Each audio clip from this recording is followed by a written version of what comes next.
Friends, ನಾನು ನಿಮ್ಮ ಕವನ. ಸೊ ಇವತ್ತೇನಪ್ಪಾ ಅಂದ್ರೆ ನೋಡಿ, ಬ್ಲಾಕ್ ಅಂಡ್ ಬ್ಲಾಕ್ ಔಟ್ಫಿಟ್ ಅಲ್ಲಿ ಇವತ್ತು ನಾನು ಚೆನ್ನಾಗಿ ರೆಡಿ ಆಗಿದ್ದೀನಿ ಅಂತ ಅನ್ಕೊಂತೀನಿ. ನಂಗೆ ಅಷ್ಟೊಂದು ಮೇಕಪ್ ಬರೋದಿಲ್ಲ, ಇರೋದಲ್ಲೇ ಮಾಮೂಲಾಗಿ ಮಾಡ್ಕೊಂಡಿದೀನಿ.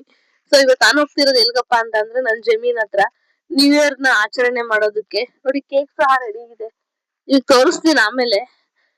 ಯಾಕಂತಂದ್ರೆ ಆ, ಒಂದು ಒಂದು ಜಮೀನ ಸಂಪಾದನೆ ಮಾಡೋದು ಈಗಿನ ಕಾಲದಲ್ಲಿ ತುಂಬಾ ತುಂಬಾ ಕಷ್ಟ ಇದೆ. ಅಂತದ್ರಲ್ಲಿ ಒಂದ್ ಹೆಣ್ಮಗಳು ಹೋಟ್ಲು ಕೆಲಸ ಮಾಡಿ ಒಂದ್ ಜಮೀನ ಸಂಪಾದನೆ ಮಾಡಿದಾಳೆ ಅಂತ ಅಂದ್ರೆ ಅದ್ರ ಹಿಂದ್ಗಡೆ ತುಂಬಾ ತ್ಯಾಗನೇ ಇರುತ್ತೆ.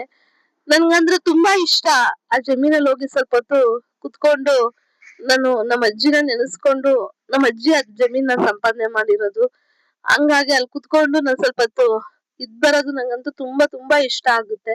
4 ಜನ ಫ್ರೆಂಡ್ಸ್ ಜೊತೆ ಇನ್ನೆಲ್ಲೋ ಪಬ್ಬಲ್ಲೋ ಇನ್ನೆಲ್ಲೋ ಡ್ಯಾನ್ಸ್ ಮಾಡ್ಕೊಂತ ನ್ಯೂ ಇಯರ್ ನ ಆಚರಣೆ ಮಾಡೋದು ದೊಡ್ಡ ವಿಷಯ ಏನಲ್ಲ. 10,000 ಕೊಟ್ರೆ ಯಾರಾದ್ರೂ ಸಹ ಆಚರಣೆ ಮಾಡ್ತಾರೆ. ಅದೆಲ್ಲ ನಾವು ಸುಳ್ಳು, ಅದೆಲ್ಲಾನು ಸಹ. ನಿಜವಾದ ಪ್ರೀತಿ, ನಿಜವಾದ ಇದು ಅನ್ನೋದು ಎಲ್ಲಿರುತ್ತೆ ಅನ್ನೋದು ಒಂದ್ ಹಳ್ಳಿಯಲ್ಲಿರುತ್ತೆ, ಒಂದ್ ಜಮೀನ್ ಹತ್ರ ಇರುತ್ತೆ. ಎಷ್ಟೇ ಎತ್ತರಕ್ ಬೆಳೆದ್ರು ಸಹ ಮನುಷ್ಯ ಅನ್ನೋನು ತಗ್ಬೇಕಾಗಿ ಬರುತ್ತೆ. ಎಲ್ ತಗ್ಬೇಕಪ್ಪ ಅಂತಂದ್ರೆ ನಮ್ ಜಮೀನಲ್ಲಿ ನಾವ್ ತಗ್ಬೇಕಾಗುತ್ತೆ.